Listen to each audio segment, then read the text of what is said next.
नमस्कार मेरे प्रिय श्रोताओं।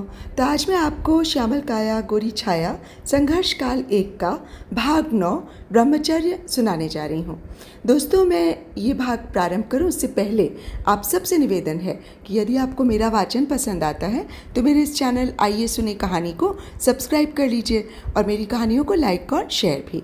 और हाँ, बेल आइकन ज़रूर दबा लीजिएगा जिससे कि मेरी आगे आने वाली कहानियों की नोटिफिकेशंस आपको मिलती रहें।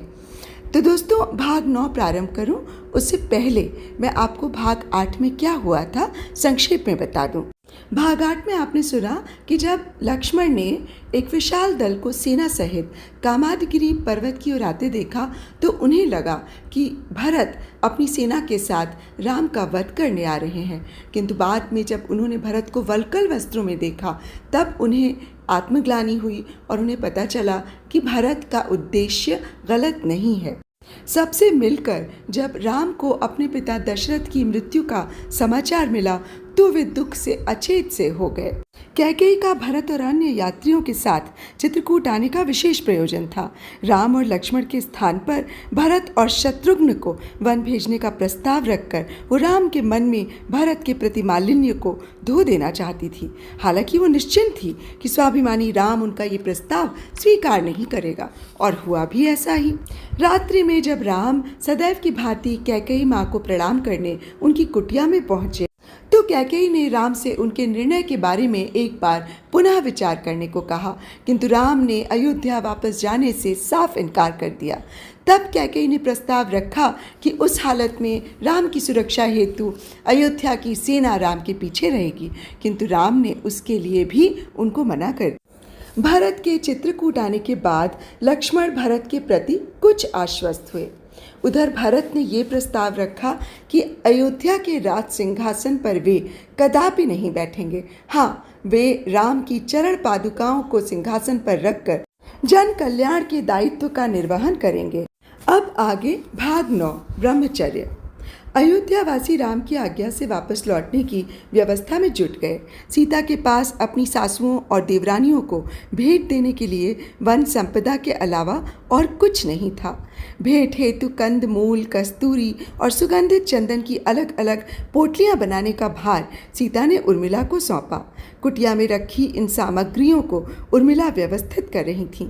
उसी समय सीता ने लक्ष्मण से कहा, वत्स, कुटिया में सासुओं को भेंट हेतु कुछ सामग्री रखी है, कृपा कर उन्हें ला दो। लक्ष्मण ने जो आज्ञा कह सामग्री लाने हेतु कुटिया में प्रवेश किया। कुटिया में उर्मिला पहले से उपस्थित थीं। गवाक्ष से आती आड़ी तिरछी किरणें उर्मिला के चेहरे को प्रदीप्त कर रही थीं। सारी कुटिया उर्मिला की आभा से आलोकित हो रही थी। अचानक उर्मिला की यह छवि देखकर लक्ष्मण स्तब्ध रह गए। लक्ष्मण को सीता का आशय समझ में आया। सीता माँ ने बिछुड़े युगल को मिलने का अवसर दिया था। किसी को कुटिया में प्रवेश करता जान उर्मिला ने अपना आंचल संभालते हुए द्वार की ओर देखा। लक्ष्मण! उर्मिला विस्मित हो उठ खड़ी हुई। वह पति को निर्निमेष देखती रह गईं।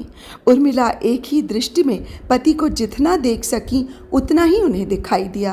क्षण भर में आंसुओं से दृष्टि धूमिल हो गई, किंतु प्रियतम को देखने हेतु मात्र नयन ही माध्यम नहीं है।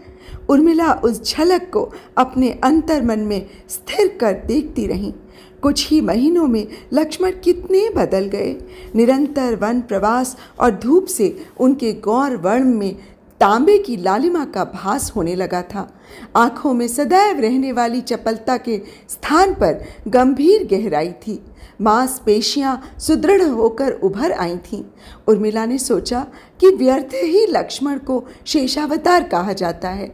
उसे लक्ष्मण इस समय साक्षात शिव की प्रतिमूर्ति लगे। हाँ, ये बात भी सत्य है कि शिव की भांति लक्ष्मण को रुद्र रूप धारण करने में अधिक समय नहीं लगता था। वहीं लक्ष्मण ने आंसुओं को दृढ़ता से रोक रखा था। वे प्रिया दर्शन में कोई बाधा नहीं चाहते थे। उर्मिला इतने दिनों में कितनी कृशकाय हो गई थी।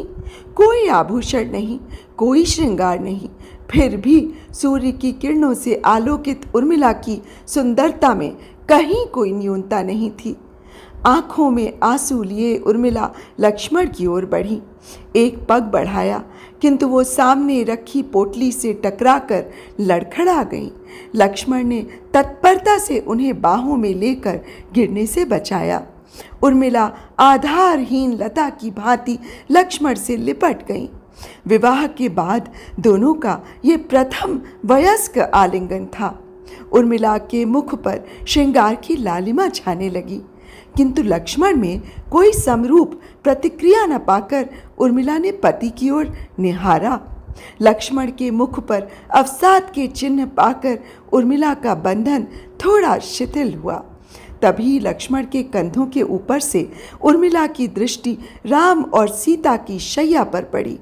दोनों की शैया के बीच एक धनुष स्थापित था। यह देख उर्मिला पर मानो वज्रपात हुआ। उर्मिला तत्परता से लक्ष्मण से अलग हो गई। जानते हुए भी तर्जनी से शैया और धनुष को इंगित कर आंखों से ही इसका अर्थ पूछा। लक्ष्मण ने बताया, हाँ उर्मिला, आर्य राम और देवी सीता ने वन प्रवास की अवधि के लिए ब्रह्मचर्य व्रत ले लिया।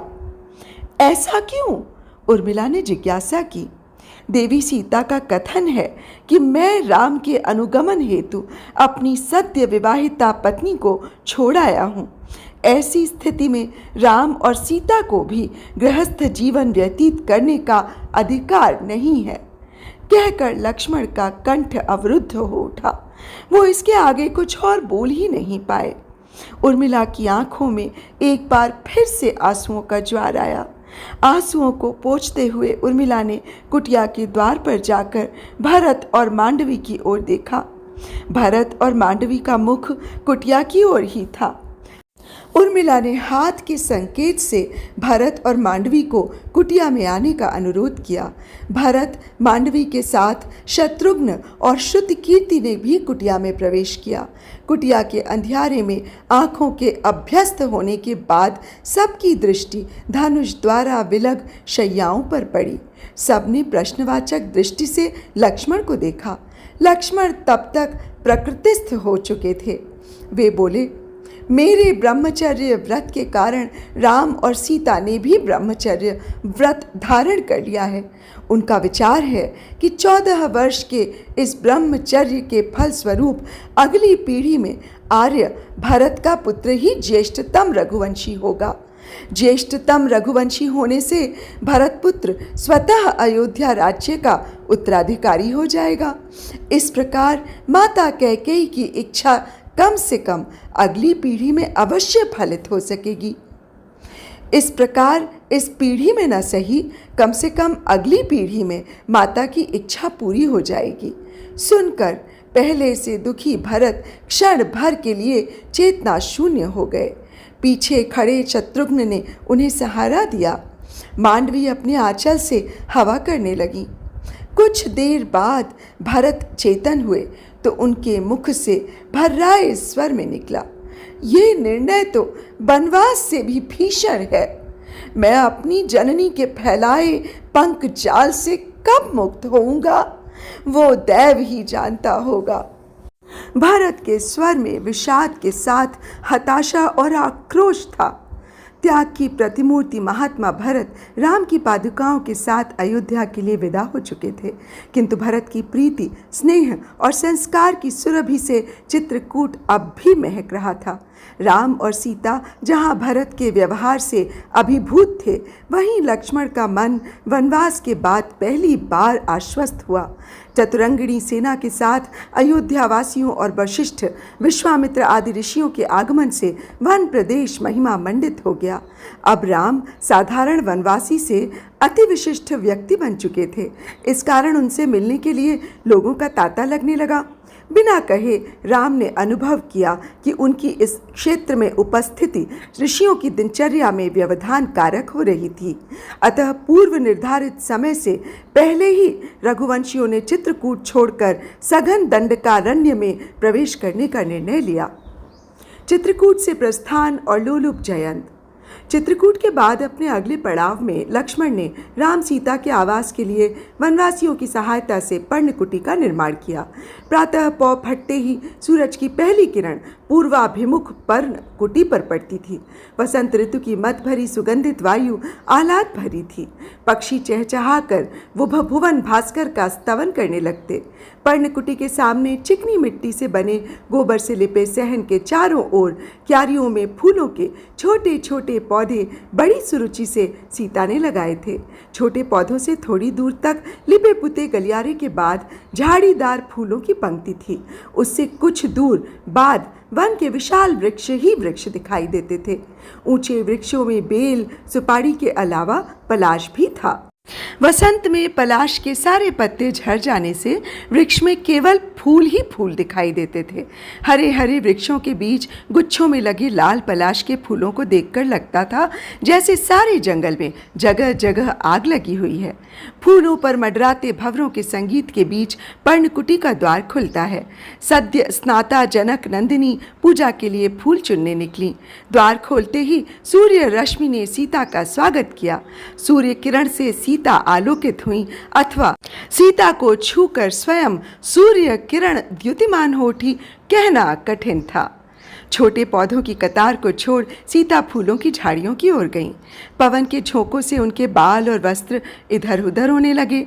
सीता ने आंचल संभालते हुए कुछ पुष्प ही चुने होंगे कि वो अनायास सतर्क हो उठीं। स्त्री सुलभ अतीन्द्रिय बोध से उन्हें आभास हुआ मानो कुंज में छिपा कोई उन्हें देख रहा है। सीता को अपने चाचा कुशध्वज की चेतावनी याद आई। लड़कियों को निर्जन स्थान में होने वाले आकस्मिक खतरों के प्रति सदैव सजग रहना चाहिए। सतर्कता के अभ्यास से इंद्रियां विकसित हो जाती हैं और आकस्मिक खतरे का पूर्वाभ्यास करा देती हैं। तभी कुछ दूर झाड़ियों के बीच कुछ हलचल हुई। सीता ने कनखियों से कुटिया के खुले द्वार की ओर देखा। राम सुबह उठकर कुटिया में विश्वामित्र प्रदत्त बला और अतिबला विद्या का अभ्यास कर रहे थे। लक्ष्मण प्रातः कलेवा हेतु कंद मूल लेने जा चुके थे। सीता आश्वस्त होकर अपने वस्त्रों को संयत कर फिर से फूल चुनने लगी। राम के रहते हुए वे पूर्णतः सुरक्षित थीं। तभी हवा का एक झोंका आया। सीता ने वस्त्र संभालने का प्रयास किया। तभी उनके कानों में एक विद्रूप स्वर पड़ा, सुंदरी, वायु को अटखेलियां करने से मत रोको। वायु ही नहीं, मैं स्वयं सुंदर काया का दर्शनाभिलाषी हूँ। सीता इन कुत्सित वाक्यों की अभ्यस्त नहीं थीं। उनमें क्रोध की ज्वाला उठी। उन्होंने देखा एक दीर्घकाय बलिष्ठ व्यक्ति जो वेशभूषा से देव संस्कृति का प्रतीत हो रहा था, कुंज से निकलकर सामने आ गया। उसके चेहरे के कुत्सित भाव से प्रतीत हो रहा था कि वो किसी भी सीमा तक जा सकता है। सीता के फूल चुनते हाथ रुक गए। खतरे का अनुमान से उनके स्नायु तंतुओं में कठोरता आने लगी। वो बोली, बड़े ही निश्शील व्यक्ति प्रतीत होते हो। पराई नारी को छिपकर देखने में लज्जा नहीं आती। फिर धीरे धीरे पीछे कुटिया की ओर बढ़ते हुए कठोर स्वर में कहा, जिस प्रकार आए हो वैसे ही चुपचाप निकल जाओ। तुम्हारे लिए यही हितकर होगा। इंद्रपुत्र जयंत को कोई नारी मना नहीं कर सकती। जो नारी स्वेच्छा से नहीं मानती उसे जयंत बलपूर्वक अपने वश में कर लेता है। जयंत ने अपनी मांसपेशियों को फुलाते हुए कहा, इंद्रपुत्र। सीता ने तिरस्कार से कहा, तब तो तुम्हें और भी शीघ्रता से निकल भागना चाहिए, अन्यथा अपने पिता की भांति तुम्हें भी भेड़ के अंडकोशों की आवश्यकता पड़ेगी। सीता के शब्दों का मर्म समझ आने पर जयंत क्रोधित होकर सीता की ओर बढ़ा। सीता समझ गई कि जयंत उन पर किसी भी समय आक्रमण कर सकता है। उन्होंने हाथ में पकड़े फूल के दोने को गिर जाने दिया। सीता के कानों में कुशध्वज के शब्दों के ने सावधान किया। आक्रमण की आकस्मिकता और वेग आतताई को हतप्रभ कर देता है। उसकी हतप्रभता के क्षणों में उस पर ताबड़तोड़ वार करके उसे पलायन के लिए विवश किया जा सकता है अथवा सुरक्षित स्थान तक भागने के लिए समय मिल जाता है। जयंत चेहरे पर मुस्कान लिए सीता की ओर हाथ बढ़ाकर झपटा। सीता युद्ध की मुद्रा में आ चुकी थीं। एक हुंकार के साथ वे अपने बाईं ओर हटीं। जयंत के बढ़े हुए हाथों को अपने दाहिने हाथ के वार से झटक कर हटाते हुए उसकी दाहिनी कोहनी को दोनों हाथों से पकड़कर तेजी से पीछे की ओर झटका दिया। आक्रमण के मार्ग से सीता के हट जाने से, स्वयं के वेग और सीता के झटके संवेग से जयंत औंधे मुंह पीछे की ओर जा गिरा। इसके पहले कि जयंत उठ सके, सीता ने बड़ी फुर्ती से आंचल कमर में खोस साड़ी की लांग बांधते हुए दाहिने पैर से जयंत के जबड़े पर जोरदार वार किया। जयंत की आंखें घूम गईं। उसका जबड़ा दरक गया था। उसे मुंह में अपने ही रक्त का स्वाद आया। वो जोर से कराह उठा। जयंत एक अकेली नारी की आक्रामकता के लिए तैयार नहीं था। वो चोट और अपमान से तिल मिला उठा। सीता पर प्रतिघात करने वो उठने को ही था कि पर्ण कुटीर के द्वार पर उसे सांवले रंग की एक बलिष्ठ आकृति दिखी।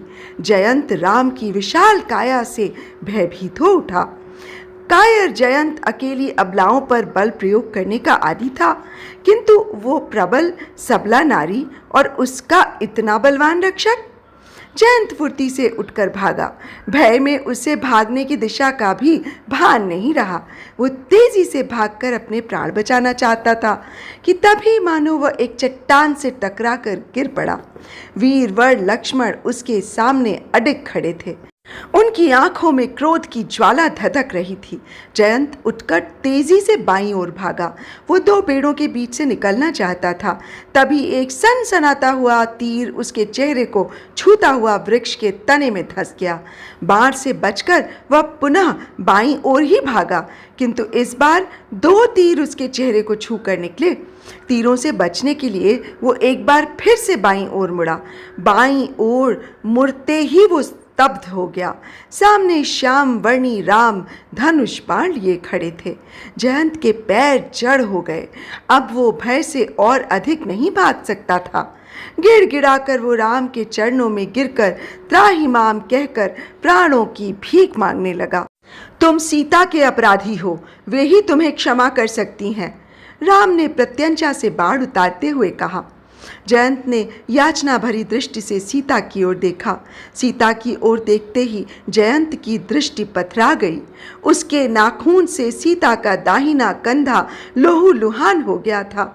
जयंत लाचार हो उठा। उसका मुंह सूख गया। उसके मुंह से आवाज भी नहीं निकल सकी। वो मात्र कातर मुद्रा में हाथ जोड़े खड़ा रहा। इसका दंड तो मैं इसे पहले बता चुकी हूँ। सीता के चेहरे पर व्यंग्य की मुस्कान उभरी। नहीं, जयंत आर्त स्वर में चीत्कार कर उठा। वो तुरंत धरती पर घुटनों से अपने गुप्तांग छुपाते हुए बैठ गया। वो इंद्र की भांति बधिया नहीं होना चाहता था। राम पास की एक शिला पर बैठ गए। लक्ष्मण भी पार्श्व में खड़े थे। दोनों जयंत की इस मुद्रा पर हंस पड़े। राम बोले, आतताई केवल दंड का अधिकारी होता है। दुर्जनों को समुचित दंड व्यवस्था ही भविष्य में होने वाले अपराधों को कम करती है। तत्काल उपयुक्त और प्रामाणिक दंड समाज में उभरने वाले आतताइयों के लिए चेतावनी का काम करते हैं। इस प्रकार दिया गया समुचित दंड समाज में शांति सुनिश्चित करते हैं। फिर भी शरणागत होने से मैं तुम्हें प्राण दंड नहीं दूंगा। जयंत प्राण बचने से कुछ आश्वस्त हुआ और प्रणाम कर उठकर जाने को उद्यत हुआ। किंतु दंड तो तुम्हें अवश्य मिलेगा, कहते हुए राम ने शिला के पास से ही उगे कुशा समूह से एक कुशा निकालकर जयंत की ओर फेंका। राम द्वारा प्रक्षिप्त कुशा बाण की गति से जयंत की बाईं आंख के गोलक को भेद गया। जयंत चीत्कार करता खून बहती आंख को अपने हाथ से दबाकर शीघ्रता से भाग गया। सीता के कंधे कर रक्त स्राव देख लक्ष्मण तत्परता से एक दोने में शुद्ध जल लेकर उपस्थित हो गए। राम ने बड़ी कोमलता से सीता के कंधे के घाव को साफ किया और एक औषधीय पत्ता रखकर बांध दिया। राम प्रसन्नता से बोले, विवाह के बाद पहली बार मैं इन हाथों की अद्भुत शक्ति और तुम्हारी शारीरिक चपलता से परिचित हुआ। राम ने सीता के हाथ को अपने हाथ में लेते हुए कहा, इतना त्वरित प्रतिकार एक प्रशिक्षित सैनिक द्वारा ही संभव है। तुमने सैन्य प्रशिक्षण प्राप्त किया है क्या वैदेही? सीता ने हौले से प्रशंसा की मुद्रा में खड़े अपने देवर की ओर देखकर कुछ सकुचाते हुए कहा, हाँ, मैंने अपने चाचा वीरवर कुशध्वज से सैन्य विद्या सीखी थी। वे कहते थे कि लड़कियों को त्वरित और समुचित प्रतिकार के लिए सदैव तैयार रहना चाहिए। ये तैयारी समुचित प्रशिक्षण और निरंतर अभ्यास से ही प्राप्त की जा सकती है। किंतु विवाह के बाद तो मैंने तुम्हें कभी अभ्यास करते देखा नहीं। राम के स्वर में विस्मय मिश्रित प्रसन्नता थी। हाँ, इसी अभ्यास की कमी की वजह से ही इस आतताई को दंड देने हेतु आपको प्रकट होना पड़ा। सीता का स्वर ओज से परिपूर्ण था। कल से सीता के विधिवत प्रशिक्षण और अभ्यास कराने का उत्तरदायित्व तुम्हारा है सौमित्र। लक्ष्मण ने विनम्रता से स्वीकार किया। एक आतताई को निरुद्ध करने से उपजे उत्साह और प्रियतम से अपनी प्रशंसा पाने के बाद भी सीता अंदर से सशंकित थीं। एकांत में उन्होंने राम से अपनी चिंता साझा की। आर्य, जैसा कि वो आतताई अपने को देवराज इंद्र का पुत्र बताता था, यदि ये सत्य हुआ तो देवराज अपने पुत्र के अनादर और दंड से रुष्ट नहीं होंगे। देवराज के साथ साथ सारे देवता भी हमारे प्रतिकूल हो उठेंगे। ऐसे में हम दक्षिण के राक्षसों तथा उत्तर दिशा से देवताओं का एक साथ प्रतिकार करने में क्या समर्थ होंगे? बड़े से बड़े शूरवीर के लिए ऐसी परिस्थिति भयावह हो सकती थी, किंतु वशिष्ठ और विश्वामित्र के शिष्य राम पूरे जम्बू द्वीप के राजनैतिक मकर जाल से भली भांति परिचित थे। उन्होंने वैदेही को आश्वस्त करते हुए कहा, सीते, यदि सारे देवता और राक्षस उत्तर दक्षिण ही नहीं, वे चाहे मिलकर सभी दिशाओं में एक साथ आक्रमण कर दें, तब भी तुम्हारा देवर और तुम्हारा पति उन्हें घुटने टेकने को विवश कर सकते हैं। फिर स्नेह मिश्रित स्वर में बोले, और मेरे कवच के रूप में तुम मेरी अर्धांगिनी सदैव रहोगी ही, अतः किसी भी प्रकार की आशंका मत करो। सीता को पूर्ण रूप से आश्वस्त न देख राम ने एक भेद की बात बताई। वैसे तुम्हें ज्ञात होना चाहिए कि पुत्र की लोलुपता के बारे में अवगत होने पर देवराज अपने पुत्र को ही दंड देंगे, क्योंकि लोलुपता का निर्मम दंड वो स्वयं भुगत रहे हैं। वैसे संभवतः तुम्हें ज्ञात नहीं है कि देवराज इंद्र के कोई पुत्र है ही नहीं। जयंत केवल आतताई ही नहीं, ढोंगी भी है। सीता ने आश्वस्त होकर राम का दाहिना हाथ पकड़कर अपने माथे से लगा लिया। अगले दिन प्रभात होते ही पर्णकुटी के चारों ओर से ढोल नगाड़ों की और जय जयकार की ध्वनियाँ सुनाई पड़ने लगी। राम और सीता उत्सुकता से द्वार पर आकर जयकारों का कारण देखने निकल आए। लक्ष्मण भी इन दोनों के पीछे आकर खड़े हो गए। सबने समझा कि पड़ोस में वनवासियों का कोई पूजा स्थल होगा, जहाँ पूजन के लिए वनवासी सुबह सुबह ही निकल पड़े। किंतु थोड़ी देर में वो सारे वनवासी पर्णकुटी में एकत्र हो गए। पुरुष वर्ग पीछे रहकर ढोल और मंजीरे बजा रहे थे, वहीं आगे की ओर महिलाएं हाथ में नारियल के खोपरे में दिया बाती लिए हुए मंगल गान गा रही थीं। राम और सीता को देखते ही महिलाएं कुछ सकुचाती हुई आगे आईं और मंगल गान गाते हुए दोनों की आरती उतारने लगी। पुरुष वर्ग और दूने उत्साह से वाद्य बजाने लगे। सत्कार होने के बाद सभी ने बड़ी ही श्रद्धा से क्षत्रिय युगल का चरण स्पर्श किया। इस सारे कार्यक्रम को रामानुज निस्पृह भाव से देख रहे थे। वे पूरी सतर्कता से आगंतुकों के क्रियाकलाप पर दृष्टि जमाए हुए थे और तनिक भी असुरक्षा की आशंका होते ही त्वरित प्रतिक्रिया हेतु सन्नद्ध थे। पता चला कि वनवासी सीता द्वारा जयंत को धूल चटाने और राम द्वारा दंड दिए जाने से बहुत प्रसन्न थे। वनवासियों ने बताया कि जयंत अपने को देवराज इंद्र का पुत्र बताता था। वनवासी भी उसकी लंबी बलिष्ठ कदकाठी व देव वेशभूषा के कारण उस पर विश्वास कर बैठे। जयंत देवराज इंद्र का पुत्र होने के कारण वनवासियों से उनके स्वामी की भांति व्यवहार करता था। लोगों ने लज्जा से लाल होते हुए बताया कि वो उनकी बहु बेटियों पर कुदृष्ट भी रखता था। आए दिन वो इनकी महिलाओं से बलात्कार भी करता था। वनवासी के प्रतिरोध करने पर वो उनका अत्याधुनिक शस्त्रों के सहारे दमन करने में भी नहीं हिचकिचाता था। कारण पूछने पर अपनी इस लोलुपता को अपने पिता इंद्र से अनुवांशिक रूप में प्राप्त होना बताता था। परंतु सीता ने नारी होते हुए भी उसका सामना कर उसे धूल चटाकर वनवासियों का भय मिटा दिया था। वनवासी महिलाओं ने प्रतिज्ञा कर ली थी कि वो अपने को अबला नहीं मानेंगी। आगे ज्ञात हुआ कि राम से दंड पाने के बाद जयंत उन्हीं वनवासी बस्तियों में शरण लेने पहुंचा। कुछ वनवासी उसे असहाय देखकर उसके अपराधों के लिए उसकी हत्या करना चाहते थे, किंतु एक अनुभवी बूढ़ी महिला ने उन्हें ऐसा करने से रोक दिया। उसने कहा, तुम लोग जयंत की हत्या करके उसी के समान लाचार को प्रताड़ित करने के अपराधी बनना चाहते हो क्या? उस तपस्वी वीर ने इस अधम को पर्याप्त दंड दे दिया है, वे इसे मृत्यु दंड भी तो दे सकते थे।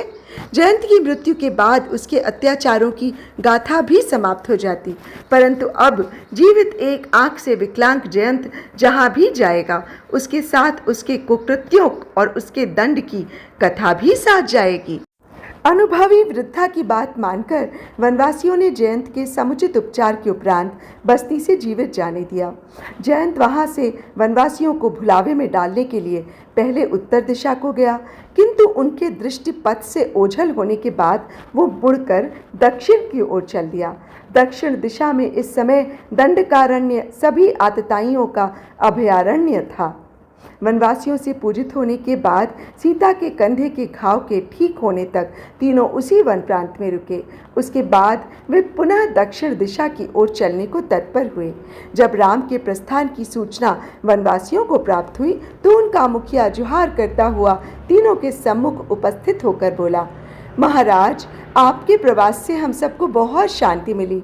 हम लोग चाहते हैं कि आप अपने वन प्रवास का सारा समय यहीं हमारे साथ बिताएं। राम ने अनजान बनते हुए कहा, इस वन में तो अब शांति ही शांति व्याप्त है। मेरे आने के पहले भी थी और जाने के बाद भी रहेगी ही। मुखिया इस बात पर भूमि पर दंडवत करते हुए बोला, नहीं प्रभु, हम नीरवता वाली शांति की बात नहीं कर रहे हैं। आए दिन हम लोगों को कोई ना कोई दुष्ट आकर त्रास देता रहता है। वो तो आपकी बड़ी दया हुई कि हमें नीच जयंत से छुटकारा दिला दिया, वरना हमारी बची हुई बहू बेटियों का शील भी न बच पाता। अब तो आप मेरा मंतव्य समझ गए होंगे। लक्ष्मण ने बड़ी विनम्रता के साथ उस वनवासी को कंधे से पकड़कर खड़ा किया। तभी राम का गंभीर स्वर गूंजा, सदैव अपने पैरों पर खड़े होना सीखो आर्य।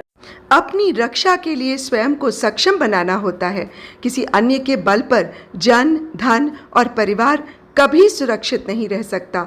आज जो तुम्हारा त्राता बनकर उपस्थित हुआ, समय के साथ उसे उत्पीड़क बनने में समय नहीं लगेगा। तुम्हें स्वयं में प्रतिरोधक क्षमता विकसित करनी होगी।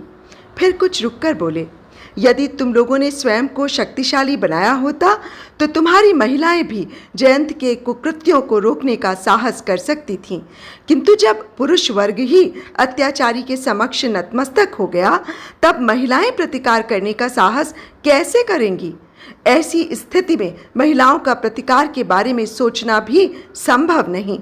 परिणाम एक के बाद एक जयंत तुम्हारी बस्ती में आते रहेंगे। वनवासी होने के नाते जानते ही होगे, भागती हुई गौवों के झुंड में सबसे दुर्बल को सिंह अपना निवाला बनाता है। यदि कभी सारा झुंड एकजुट होकर सींगे तान कर सिंह का सामना करने को प्रस्तुत हो जाती हैं, तब सिंह के पास पलायन के सिवाय और कोई चारा नहीं बचता। अतः एकजुट रहो, संगठित रहकर आतताई का सामना करो। महिलाएं आपातकाल में घूंघट निकालकर घर में न छिपें, वे भी चंडी बनकर पुरुषों के साथ कंधे से कंधा मिलाकर सामना करें। स्मरण रहे, शक्ति और शांति जुड़वा बहनें हैं। शांति तभी संभव है जब शक्ति रहेगी। थोड़ी देर तक कोई हलचल नहीं हुई, सब मौन। फिर एकाएक सबसे पहले महिलाओं की प्रतिक्रिया हुई। वे घूंघट हटाकर आगे आईं। वैदेही सीता को इंगित करते हुए बोली, आर्या, हमें आपकी सौगंध, हमारे पुरुष चाहे दुष्टों के सामने पलायन कर जाएं, मगर हम सब उनकी कुचेष्टाओं का सामूहिक रूप से सामना करेंगी। जीते जी हम और अत्याचार नहीं सहेंगी। इसके बाद जैसे सारा पुरुष वर्ग जाग उठा, उनका शरीर सीधा हो गया, चेहरे सतेज हो उठे। सभी एक स्वर में राम और सीता के जयकारे लगाने लगे। तीनों रघुवंशी वहाँ से चल पड़े। किसी ने भी उनसे रुकने की याचना नहीं की। सभी तीनों को जाते हुए ऐसे देख रहे थे मानो वो अपने किसी निकट आत्मीय को विदा करने आए हों। दोस्तों, देखा आपने कितना सुंदर संदेश रामचंद्र जी ने हमें दिया था उस काल में कि यदि संगठित रहेंगे तो सुरक्षित रहेंगे। और उस काल में भी रामचंद्र जी ने महिलाओं को यही संदेश दिया कि उन्हें आत्मरक्षा के लिए सदैव तत्पर रहना चाहिए और शांति के लिए शक्ति का होना परम अनिवार्य है। तो दोस्तों, आज की कथा बस यहीं तक। आगे की कथा मैं आपको भाग 10 में सुनाऊंगी। तब तक के लिए मुझे आज्ञा दीजिए। नमस्कार।